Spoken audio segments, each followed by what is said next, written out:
Hi, we're here with Ginger, and Ginger has been to a couple of our Myoskeletal seminars before, and I've actually had the opportunity to help her in the last couple of sessions. This is her third session with me, so I just wanted to show a technique, and then we're going to ask Ginger how that's been helping her and how her pain's changed and some things like that. So first let me show you this technique.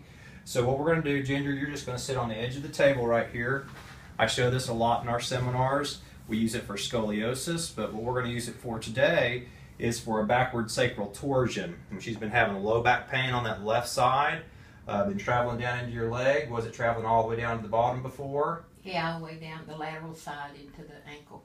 Lateral side down into the ankle, that's usually sciatic nerve. She has some stenosis in there that we know about. How is it doing today since treatment? Is it in your leg still, or has it come up out of there? It's come out of the leg. Good. It's come out of the leg. Good, so we've already gotten it out of the leg. Mm-hmm. So here's the treatment. We're going to come in, I'm going to brace with the palm. I'm going to place it on the sacral base here on the left. Right here, she's going to get her knees apart. She's going to first start by just tucking her chin down. I use the therapy table as my stool. She tucks her chin and rolls through. And this is a technique that I've learned from Eric Dalton. And I've been using this religiously for back pain, and it works great. Now, if she has a flexion restriction, she can't go into flexion, we do not do this.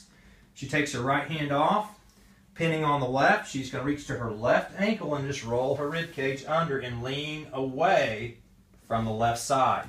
So as a therapist, I just grab the shoulder and just wiggle her, taking that strain off the left SI. That's the key. And she can put her hand on her left leg and she just creates her own rotation there. And now, Ginger, put your hand on both knees. There, it just moved. By the way, just moved for her. Now come back up in the sitting position.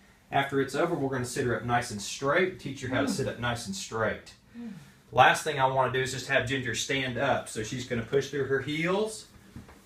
Very nice. Just face that camera for us 1 second. She came in here walking with this walking stick, all hunched over. Yes. And tell them a little bit about how your progression's been and how you're feeling. Right now, I feel really good. I don't feel any pain in that back side, maybe minimal. When I first came in, I was bent over at least 30 degrees. Yep. And I had quite a bit of pain on a scale of 8. Since we've been working with Paul, I've gone down to at least a 5. That's good. And I'm standing up straighter. Just totally stand up straighter. Torso is more in line, and my joints are looser too. And so, as far as where you've come from, the doctors wanted to do what with you?